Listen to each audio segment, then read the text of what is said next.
Hello students, इसके पहले के वीडियो में हम लोग रिफ्लेक्शन के बारे में पढ़ चुके थे, लाइट की बेसिक प्रॉपर्टीज़ के बारे में पढ़ चुके थे। आगे की थियरी में देखते हैं relation between focus and radius of curvature. ठीक है, मैं थोड़ी सी बात कुछ फोकस के लिए आपको बता दूं कि जो कि आप डेफिनेशन पढ़ते हैं फोकस की, कि फोकस की डेफिनेशन ये कहती है कि when the light ray is parallel to the principal axis after reflection meets point and this point is known as focus point and distance between pole and the focus is called the focal length. Okay, suppose कि ये एक parallel raise है, ये incident हो रही है, this parallel light ray incident on the concave mirror, और यहाँ से हम लोगों ने ये सेंटर ऑफ कर्वेचर से एक नॉर्मल ड्रॉ किया, ये नॉर्मल होगा, से दिस पॉइंट इज सी, और यहाँ पर ये लाइट रे कुछ ऐसे मिलेगी, से this point F. Okay, this is angle theta, angle of incidence, तो ये वाला एंगल भी थीटा होगा, ये पूरी डिस्टेंस R होगी। ठीक है, और अगर मैं बात करूं तो ये वाला एंगल थीटा है, सिमिलरली क्या ये वाला एंगल भी थीटा होगा। ठीक है, ये वाला एंगल थीटा है तो ये क्या वाला एंगल भी क्या होगा, थीटा होगा। टू पैरेलल लाइट रेज है, टू पैरेलल रेज है और ये वाला एंगल कट रहा है, तो ये वाला एंगल थीटा और ये वाला भी एंगल क्या हो जाएगा, थीटा हो जाएगा। ओके, तो अगर मैं तुमसे बात करूं इस वाले एंगल की, मैं इसे मैं मान लेता हूं बीटा। ठीक है, तो आपका आ जाएगा beta is equal to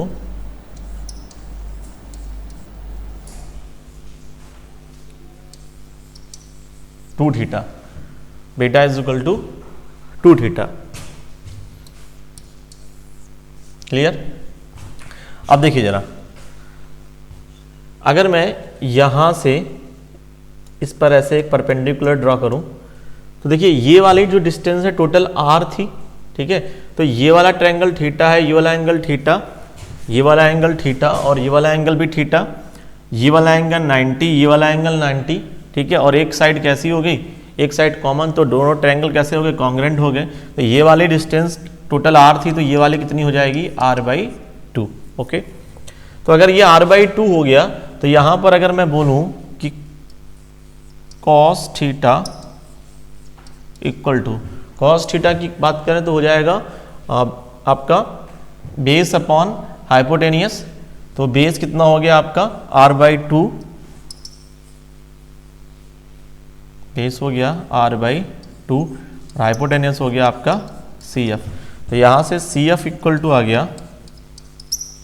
r/2 cos theta, ये भी हो सकता है CF equal to r/2 sec theta.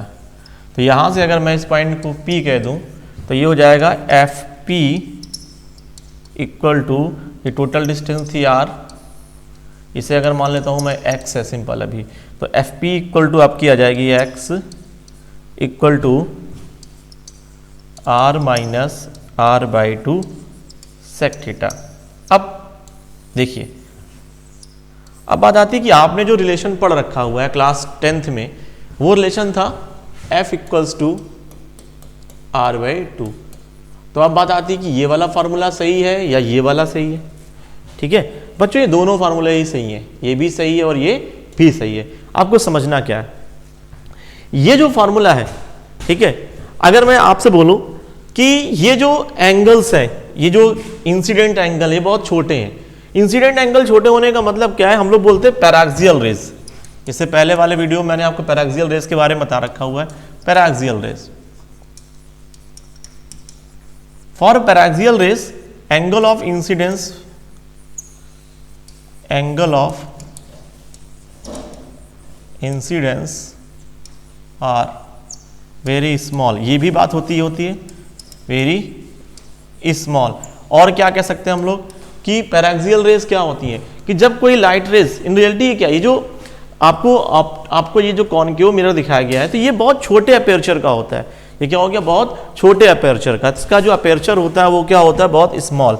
ये सारी बातें अगर कोई भी ये बोल दिया जाए कि angle of incidence very small है, जनरली 5 डिग्री तक के हम लोग मानते हैं स्मॉल एंगल, लगभग 5 डिग्री तक के। ठीक है, तो अगर कह दिया जाए आपसे कि फॉर वेरी स्मॉल अपर्चर। ये बात भी पैराक्सियल रेज के लिए होती है। देखिए अगर देखा जाए ये पैराक्सियल रेज अगर है तो पैराक्सियल रेज के लिए एंगल ऑफ इंसिडेंस भी बहुत छोटे होंगे। एंगल ऑफ इंसिडेंस अगर छोटे होते हैं तो आप लोग मैथ्स में पढ़कर आते हैं कि साइन थीटा इज रफली equal to theta for small angle, for small angle. और यहां पर एक बात और समझ लीजिएगा कि जो एंगल होते हैं ना ये हमेशा रेडियन में होने चाहिए, डिग्री में नहीं। किस में होने चाहिए? रेडियन में होने चाहिए। ठीक है, रेडियन का मतलब जानते हैं, पाई में चेंज करके लिखते हैं उन्हें। तो अगर फॉर स्मॉल एंगल मतलब थीटा जो है वो टेंड्स टू क्या हो रहा है? 0। फॉर स्मॉल एंगल का मतलब क्या हो गया कि थीटा टेंड्स टू 0, और इन्हें हम लोग क्या बोलते हैं? पैराक्सियल रेज बोलते हैं। और जिनके अपेर्चर बड़ा होता है, जिनका एंगल छोटा होता है, उन्हें हम लोग क्या बोलते हैं? मार्जिनल रेज कहते हैं। तो ये जो फॉर्मूला है ना, ये फॉर्मूला किसके लिए होता है? मार्जिनल रेज के लिए। मैंने अपने पहले वीडियो में भी आपको बताया था कि हम लोग जो थ्योरी पढ़ते हैं 99% जो क्वेश्चंस हमारे पास आते हैं वो किसके आते हैं? पैराक्सियल रेज के आते हैं। और हमारे बोर्ड में तो पैराक्सियल रेज के ही क्वेश्चन आपको मिलते हैं। ठीक है, तो अगर मैं कह दूं कि थीटा टेंड्स टू 0 तो cos theta is equal to 1। Similarly क्या सेक थीटा भी आ जाएगा 1। ठीक है, तो यहां से क्या आ जाएगा आपका x equal to r minus r by 2, तो यहां से हो जाएगा r बाई 2। तो इसे हम लोग क्या कह सकते हैं? f equal to r by 2। देखिए f का फॉर्मूला ये गलत नहीं है, f के लिए तो यही होता है f equal to r by 2। जब फोकस डिफाइन किया गया ना तो ये अपने आप माना गया था। क्या माना गया था? कि paraxial rays which are parallel to the principal axis after reflection meets at a point and this point is known as focus. Focus f equal to r by 2 है। ये जो पैराक्सियल रेज होती हैं, जब हम लोग फोकस को define कर रहे होते हैं तो ये अंडरस्टूड है कि फोकस को डिफाइन करते समय, ठीक है, फोकस को डिफाइन करते समय ये माना गया था कि ये जो रेज है ये कैसी है? पैराक्सियल है। अगर ये मार्जिनल रेज होंगी, ठीक है, तो ये मार्जिनल रेज अलग अलग पॉइंट पर अलग अलग जगह मिलेंगी। जैसे थीटा चेंज होगा वो उस तरह से वेरी करेंगी। तो मार्जिनल रेज के लिए फोकस नहीं डिफाइन किया गया। फोकस जो डिफाइन किया गया वो किसके लिए डिफाइन किया गया? वो डिफाइन किया गया पैराक्सियल रेज के लिए। तो जब आप फोकस पढ़ें तो फोकस का मतलब ही क्या है कि ये किसके लिए डिफाइन है?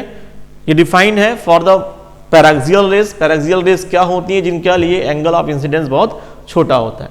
ठीक है, तो इस पॉइंट को आप बहुत अच्छे से समझेंगे। और जो f equal to r by 2 है ये f फोकस के लिए डिफाइन है। जो r by f equal to r by 2 है ये फोकस के लिए। और फोकस हमेशा किसके लिए डिफाइन किया गया है?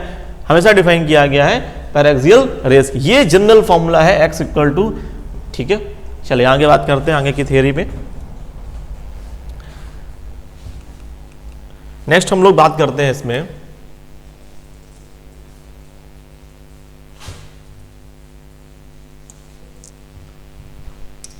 देखते हैं। तो हम लोगों ने सीख लिया f equal to r by 2। अच्छा एक चीज और समझ लीजिएगा कि ये जो f equal to r by 2 आता है, या हम लोगों ने x इक्वल टू प्रूव किया था r minus r by 2 sec theta. ठीक है, ये चाहे कॉन्वेक्स लेंस हो, सॉरी कॉनकेव मिरर हो या कॉन्वेक्स मिरर हो, दोनों के लिए सही होता है। ठीक है, और f अगर मैं पहले भी चर्चा कर चुका हूं, f फॉर कॉनकेव निगेटिव होता है और f फॉर कॉन्वेक्स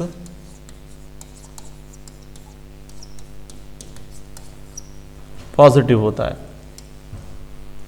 अब हम लोग थोड़ी बात कर लेते हैं कुछ ऐसी रेस के बारे में जिन्हें आपको पढ़ना चाहिए। देखिए इमेज बनाने के लिए हमें कम से कम 2 रे चाहिए, वैसे होती तो बहुत सारी हैं, ठीक है, लेकिन कुछ हम लोगों ने रेस के लिए रूल बना रखे हैं। इमेज फॉर्मेशन के लिए कुछ रूल हैं। आइए पहले उन रूल को समझ लेते हैं। पहली लाइट रेस,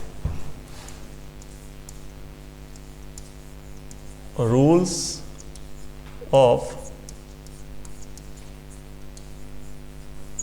इमेज फॉर्मेशन। कुछ इमेज फॉर्मेशन के लिए रूल बनाए गए। पहले रूल की अगर हम लोग बात करें कि the light ray which are parallel to the principal axis और याद रख लीजिएगा हम लोग किसके लिए बात कर रहे हैं, मार्जिनल रेज के लिए नहीं बात कर रहे हैं, किसके लिए बात कर रहे हैं, पैराक्सियल के लिए। The light ray which are parallel to the principal axis after reflection कहाँ पर मिलती हैं, आफ्टर रिफ्लेक्शन ये मीट करती हैं आकर के फोकस में। यहां पर देखिए रियल में मीट करती हैं।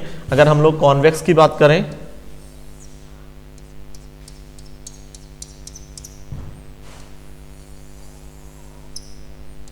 The light ray parallel to the principal axis, कुछ इस तरह से डाइवर्स होती हैं लाइट रेज, तो ये यहां पर अपीयर टू मीट होती है, ये क्या होता है, फोकस पॉइंट होता है। क्लियर। नेक्स्ट देखते हैं,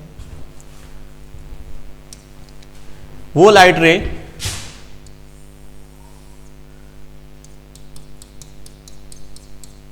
सेकेंड रूल बिल्कुल वाइस वर्सा वाला रूल है कि अगर कोई लाइट रे फोकस से जा रही है, ठीक है, the light ray which are passing to the focus, तो वो रिफ्लेक्शन के बाद क्या हो जाएगी, parallel to the principal axis हो जाएगी। ओके। अगर हम लोग इधर बात करें,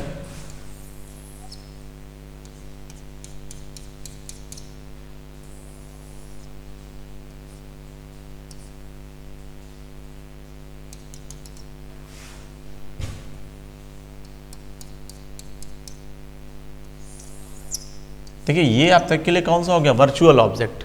अगर ये देखा जाए तो ये यहाँ पर रियल से रियलिटी में नहीं लाइट आ रही है, ऐसा अपीयर हो रहा है, तो ये कैसा हो जाएगा, रिफ्लेक्शन हो जाएगा इससे कुछ इस तरीके से, ठीक है। तो ये देखा जाए तो ये वर्चुअल ऑब्जेक्ट हो जाएगा, ठीक है। रियल इमेज भी होती है, वर्चुअल इमेज भी होती है। अगर रियल में कट कर रही हैं तो रियल इमेज, अगर वर्चुअली कट कर रही हैं तो वर्चुअल इमेज, ठीक है। और जो आपकी कन्वर्जिंग मिरर्स होती है, जो कन्वर्जिंग रे होती हैं, ये आपका कौन सा ऑब्जेक्ट होती हैं, वर्चुअल ऑब्जेक्ट होती हैं। नेक्स्ट देखते हैं, अगर कोई लाइट रे सेंटर ऑफ कर्वेचर से जा रही है, ठीक है, अगर कोई लाइट रे सेंटर ऑफ कर्वेचर से जा रही है, मैं मान लेता हूं ये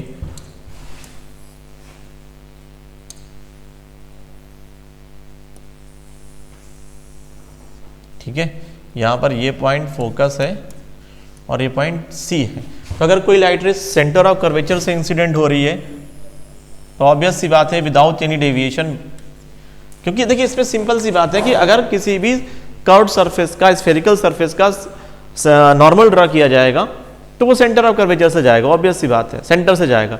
तो ये सेंटर से जा रहा है, इसका मतलब क्या हुआ कि I इक्वल टू कितना है, 0 है, और अगर I इक्वल टू 0 तो ऑब्वियस सी बात है R इक्वल टू भी क्या होगा, 0, तो सेम उसी पाथ से निकल जाएगी। और ये कॉन्वेक्स के लिए भी है और कॉनकेव के लिए भी है। एक नेक्स्ट रूल और देख लेते हैं हम लोग, अगर कोई लाइट रे पोल से किसी एंगल पर इंसिडेंट हो रही है तो वो सिमिलर एंगल से बाहर आएगी।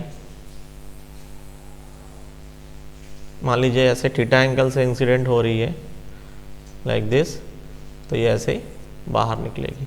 ये एंगल थीटा होगा तो ये वाला एंगल भी थीटा होगा। और ये कॉनकेव के लिए भी रियल है, कॉनकेव के लिए अगर सॉरी कॉन्वेक्स के लिए भी सेम होगा।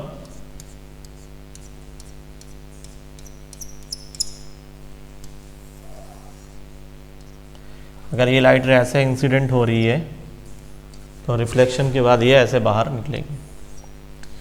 हमेशा याद रखिए कि इमेज के लिए आपको मिनिमम 2 रे चाहिए, और होती कितनी, अनंत रे, इनफाइनाइट रेज निकलती हैं, लेकिन हमें इमेज फॉर्मेशन के लिए कम से कम 2 रे की जरूरत होती है। तो उसी के हिसाब से ये कन्वीनियंट जो रूल बनाए गए हैं, इस रूल के हिसाब से हम लोग इमेज फॉर्मेशन करते हैं।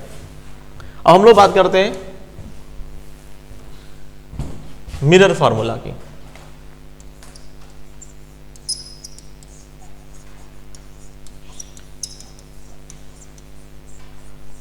मिरर फार्मूला आप लोगों को पता होगा, मिरर फार्मूला क्या होता है, 1/f equals to 1/v plus 1/u। एक बात याद रखेंगे, ये सब हम लोग किसके लिए कर रहे हैं, पैराक्सियल रेज के लिए कर रहे हैं। पैराक्सियल रेज क्या होती हैं, जिनका अपर्चर कम होता है, जिनका एंगल ऑफ इंसिडेंस कम होगा, उन्हें हम लोग क्या बोलेंगे। और ये भी कह सकते हैं कि जो इंसिडेंट रे है is very near to the pole. ये सारी चीजें अगर इनमें से कोई भी एक चीज बोली जाती है, इसका मतलब क्या है, हम लोग किसकी बात कर रहे हैं, पैराक्सियल रेज की बात कर रहे हैं। जितनी भी डेरिवेशंस हैं सारी किसके लिए हैं, पैराक्सियल रेज के लिए। तो बात करते हैं हम, consider this is a concave mirror और यहाँ पर एक पॉइंट ऑब्जेक्ट। देखिए पॉइंट ऑब्जेक्ट और दो तरह के ऑब्जेक्ट, तो रियल और वर्चुअल होता है। दूसरा ऑब्जेक्ट का टाइप होता है पॉइंट ऑब्जेक्ट,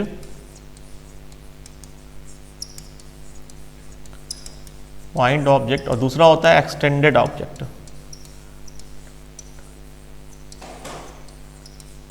ठीक है, पॉइंट ऑब्जेक्ट का मतलब हो गया जैसा पॉइंट्स का ऑब्जेक्ट हो, और एक्सटेंडेड ऑब्जेक्ट का मतलब है this is the collection of the point object. ठीक है, तो जनरली देखा जाए तो ऑब्जेक्ट कैसे होते हैं, एक्सटेंडेड ही होते हैं, लेकिन हम लोग अपनी थियरी पर यहाँ पर पॉइंट ऑब्जेक्ट की बात करते हैं, और ये सारे फॉर्मूले आपके एक्सटेंडेड के लिए भी एप्लीकेबल होते हैं।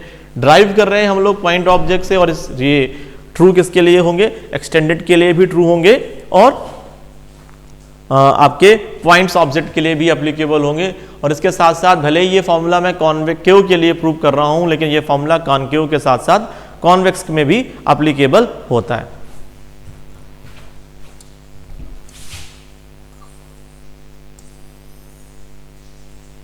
देखिए मैंने माना कि यहां से एक ऑब्जेक्ट ऐसे, यहाँ पर पॉइंट ऑब्जेक्ट ऐसे रखा हुआ है, तो यहाँ से एक लाइट रे ऐसे इंसिडेंट होती है। जब इंसिडेंट होती है तो यहाँ पर ये मैंने माना कहीं सेंटर ऑफ कर्वेचर होगा, ये डिस्टेंस r होगी, ये यहाँ पर कहीं आकर के ऐसे मिलेगा आकर के। ठीक है, से this angle I, sorry this is O, this is C and this is I, this is angle alpha, beta and gamma, this is theta, और ये भी क्या होगा, थीटा होगा। अगर मैं यहाँ से एक्सटीरियर एंगल की थ्योरम लगाऊं, अब एक्सटीरियर एंगल की थ्योरम क्या होती है, सबको पता होती है, बीटा इज इक्वल टू क्या हो जाएगा, थीटा प्लस अल्फा। यहाँ से मैं कह सकता हूँ कि beta equals to theta plus alpha. तो यहाँ से थीटा इज इक्वल टू कितना निकल कर आ जाएगा, यहाँ से थीटा इज इक्वल टू आ जाएगा beta minus alpha, equation number first. ये मैंने ट्रायंगल यूज़ किया, इसे मैं O मानता हूँ, इस पॉइंट को मैं मान लेता हूँ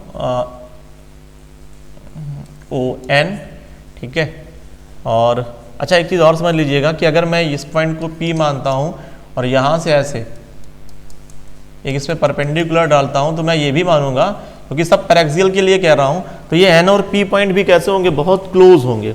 ठीक है, मैं यहाँ पर बात कर लेता हूँ कि ये सब हम लोग किसके लिए कर रहे हैं, for paraxial rays, for paraxial rays. Theta भी कैसा होगा, स्मॉल होगा, थीटा इज स्मॉल। ठीक है, अल्फा, बीटा और गामा भी कैसे होंगे, alpha, beta, gamma are very small. ये सारे अप्रॉक्सीमेशन है जो यूज करे जाएंगे या जो यूज किए गए हैं इस मिरर फार्मूला को ड्राइव करते वक्त।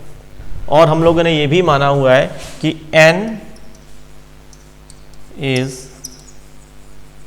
Very close to p। Actually जैसे आपने कह दिया कि ये पैरेक्सियल रेस है, तो ये अपने आप, ये सारे जो कंडीशंस है ना, ये सारी कंडीशन अपने आप फुलफिल हो जाती है, क्योंकि ऑब्वियस सी बात है ये एंगल क्या है, बहुत छोटा है। अगर ये एंगल बहुत छोटा है, मतलब कि कहने का मतलब क्या है कि इसका अपर्चर बहुत छोटा है, आई, थीटा, अल्फा सारे क्या है, ये बहुत ही छोटे एंगल है। तो इन ट्रायंगल अगर मैं बात करूं तो ये ट्रायंगल लिया गया है ONC, ये ट्रायंगल लिया गया है ONC। अब मैं ट्रायंगल की बात करता हूं, ट्रायंगल ट्रायंगल लेते हैं CNI। ट्रायंगल CNI में अगर हम लोग बात करें तो क्या लिख सकते हैं, gamma is equal to, exterior angles में भी gamma is equal to beta plus theta. तो यहाँ पर भी क्या निकल के आ जाएगा, theta is equal to gamma minus beta. Equation second, अगर इन दोनों इक्वेशन से मैं यूज करूँ, equation first and equation second, तो मैं लिख सकता हूँ beta minus alpha equals to gamma minus beta. यहाँ से हो जाएगा 2 beta equals to gamma plus alpha. अब मैंने एक अप्रॉक्सीमेशन लिया हुआ है, क्या कि जो बीटा है वो क्या है, बहुत छोटा है, अल्फा कैसा है, बहुत छोटा है। तो अगर कोई छोटे एंगल होते हैं तो हम लोग, ये मैथमेटिकल अप्रॉक्सीमेशन होता है कि हम लोग कह सकते हैं कि alpha is equal to tan alpha, beta is equal to tan beta and gamma equals to tan gamma. तो इन चीज़ों को यहाँ यूज़ करते हैं, तो we can write 2 tan beta equals to tan gamma plus tan alpha. ठीक है, tan beta is equal to, अगर मैं ट्रायंगल यूज़ करूँ ये वाला, तो ट्रायंगल कितना हो जाएगा, इसे मैं m पॉइंट दे देता हूँ, ट्रायंगल आ जाता है। ठीक है, मैं यहाँ पर n की जगह m लिख देता हूँ, या ऐसा कर देता हूँ, जस्ट वेट मिनट, थोड़ा सा इस पॉइंट को मैं m मान लेता हूँ और इसे n कह देता हूँ।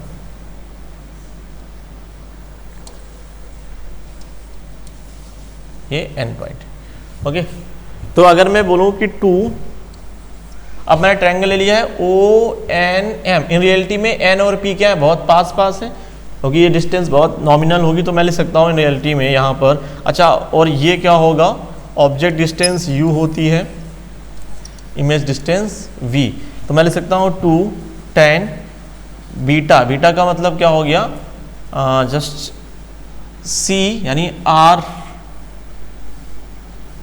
यहाँ से हो जाएगा। अगर मैं बात करूँ तो tan बीटा इक्वल टू क्या हो गया, h, अगर मैं इस हाइट को h मान लूँ तो h by r equals to tan gamma, tan gamma क्या हो गया, अगर मैं बात करूँ तो ये हो जाएगा h बाई v, और tan अल्फा क्या हो जाएगा, h अपॉन u, h से h कैंसिल हो जाएगा, और इसे मैं लिख सकता हूँ, ठीक है, इसे मैं लिख सकता हूँ, h से h कैंसिल आ जाएगा, 1 upon r by 2 equal to 1 upon v plus 1 upon u, तो ये आ जाएगा 1 by f equals to 1 by v plus 1 by u।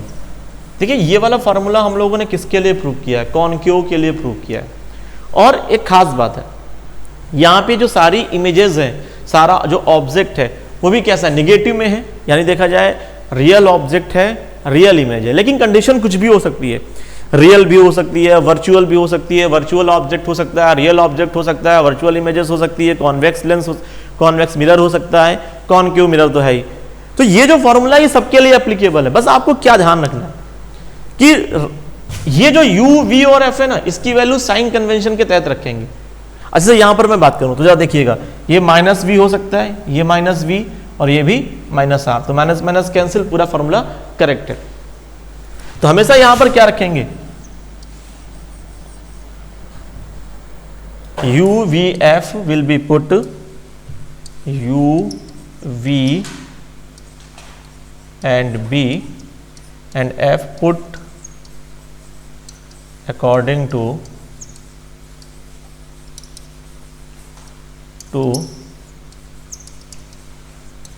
Sign convention. आप कुछ भी करिए, कोई भी फॉर्मूला यूज करिए, किसी के लिए भी ये सारे फॉर्मूले एप्लीकेबल होते हैं। क्लियर है ना, ये फॉर्मूला बहुत इंपॉर्टेंट रहेगा। और ऐसा ही मिरर के साथ साथ ऐसा ही लेंस का फॉर्मूला भी होता है। क्या होता है लेंस में, 1 by v minus 1 upon u is equal to 1 upon f, उसे भी कुछ ऐसे ही हम लोग ड्राइव कर सकते हैं। नेक्स्ट हम लोग बात कर लेते हैं मैग्निफिकेशन की। मैग्निफिकेशन क्या होता है,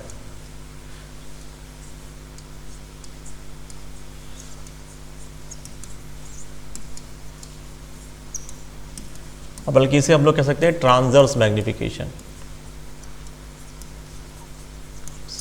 ट्रांसवर्स मैग्निफिकेशन, देखिए अब इमेज जो है वो कैसी बन सकती है, वो रियल हो सकती है, वर्चुअल हो सकती है, इनलार्ज हो सकती है, डिमिनिश्ड हो सकती है। मैंने सपोज करता हूं, मैं कॉनकेव के लिए ही प्रूव कर रहे हैं हम लोग। देखिए मैग्निफिकेशन को डिफाइन किया जाता है रियलिटी में कि height, it is the ratio of m equals to ratio of height of image to the height of object. ये m है, मैग्निफिकेशन है। ठीक है, मैग्निफिकेशन का मतलब होता है जैसे मैं बोलूं कोई ऑब्जेक्ट है कितने टाइम्स है, 1/2 टाइम्स है, 2 टाइम्स है, 4 टाइम्स है, 6 टाइम है, 10 टाइम्स है, तो ये क्या है, ये मैग्निफिकेशन है। तो अब देखिए जरा, मैंने माना कि यहां पर ये ऐसे,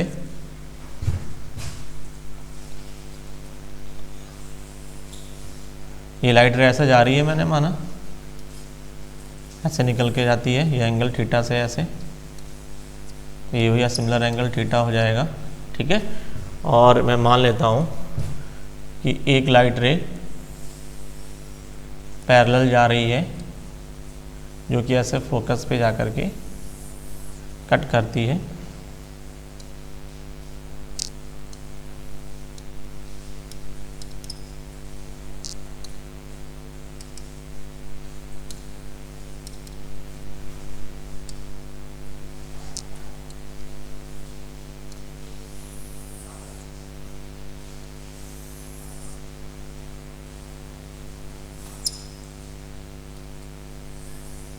ये ऐसे सपोज कर लिया कि एंगल बनाती है। ये ऑब्जेक्ट है ए बी और ये इसकी इमेज है ए डैश बी डैश, ठीक है। अब देखिए जरा, चलिए मैं थोड़ा सा, अब अगर मैं तुमसे बात करूं इस ट्रायंगल में मैं tan थीटा निकालूं तो tan थीटा इक्वल टू क्या हो जाएगा, tan theta is equal to, this is से height of object, this is height of image, ठीक है। तो यहां से आ जाएगा tan theta is equal to h not upon, ये हो जाएगा u और ये होगा v, h not upon u, ठीक है। सिमिलरली अगर मैं इस ट्रायंगल में tan थीटा निकालूं, ये ट्रायंगल हो गया आपका, इसे मैं मान लेता हूं P, triangle B, triangle P A B, triangle P A B, और यहाँ पर triangle tan theta is equal to आ गया h नॉट अपॉन v, ठीक है। तो tan थीटा अगर मैं इन दोनों को डिवाइड इक्वलेट कर दूं तो h not upon h i, h not upon u equals to h not upon h i upon v, h i upon v। तो यहाँ से मैं लिख सकता हूँ simple h i upon h not equals to v upon u। अब कुछ बातें समझते हैं साइन कन्वेंशन के हिसाब से। साइन कन्वेंशन कहता है कि जो height above the principal axis होंगी वो पॉजिटिव, और जो height above the negative axis होंगी वो नेगेटिव। तो इन रियलिटी में ये वैल्यू कैसी होनी चाहिए, नेगेटिव। ये वाली पूरी वैल्यू कैसी होनी चाहिए, नेगेटिव। तो हमारा जो ये फॉर्मूला निकल कर आ जाता है वो निकल कर ये आ जाता है, और देखिए v भी पास नेगेटिव है और u भी नेगेटिव है, तो नेगेटिव नेगेटिव पॉजिटिव हो जाएगा। तो ये जो फॉर्मूला निकल कर आता है वो आता है h i upon h not equals to minus v by u। मैं फिर से कह दूं कि ये सारे फॉर्मूले भले ही मैंने एक कॉन्केव मिरर के लिए प्रूव किया है, लेकिन all these formulas are applicable for the convex as well as concave, for real image for and for the virtual image also. बस आपको करना क्या होगा, all the science, all the quantities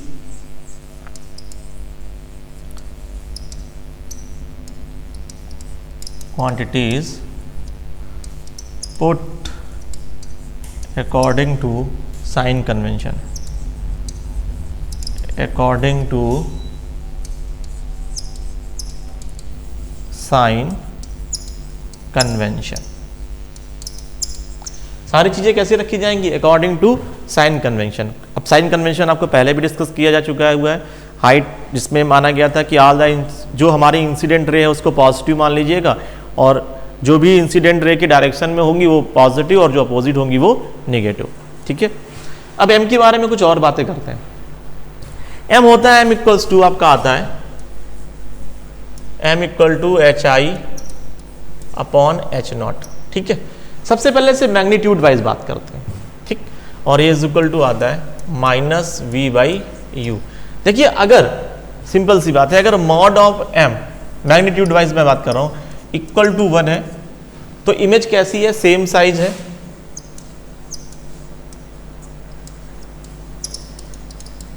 obvious सी बात है कि यहाँ पर हाइट ऑफ इमेज और हाइट ऑफ ऑब्जेक्ट कैसे है, बराबर है।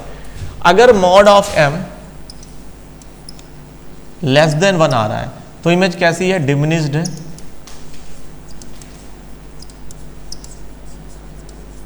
क्लियर। और अगर mod of m greater than 1 है तो ऑब्वियस सी बात है ये कैसी हो गई, ये इनलार्ज है।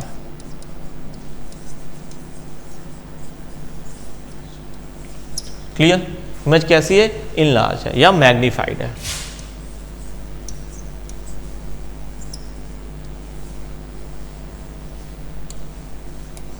मैग्नीफाइड।